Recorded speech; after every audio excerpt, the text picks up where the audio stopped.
But this isn't a story of one construction company which misjudged a couple of jobs and therefore went out of business. This is a story about how we have reached a situation where, by some estimates, £1 in every three of public money, of taxpayers' money, is spent on outsourcing with private corporations. One of a small number of very large corporations, Carillion one, G4S, Serco, a small number of others, which have made very substantial profits over the years from doing a variety of very mundane services, actually. Joe, the public sector couldn't build those things for free.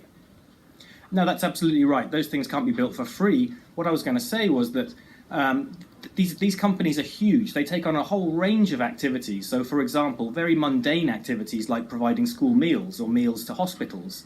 At the same time, they're taking on these very, very risky contracts that you simply can't predict what the sort of costs are required. So we have to ask questions about how we're in a situation where, in the good times, these companies make very good profits at the taxpayer's expense, doing things cheaper by, pressing down wages, providing worse conditions for workers and so on. They would say making necessary efficiencies and not behaving like a part of a bloated public sector. They would say that.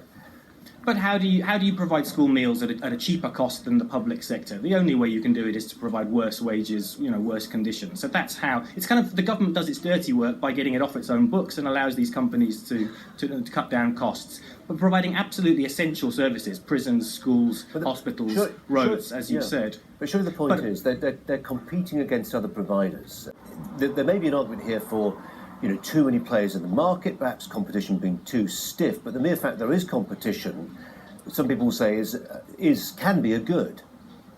Well, actually there isn't competition. There's the illusion of competition. A small number of very large companies almost always get these contracts. They compete for the contract at the time of trying to get hold of the contract, but that then grants them a monopoly, a guaranteed monopoly on the basis of taxpayers' money.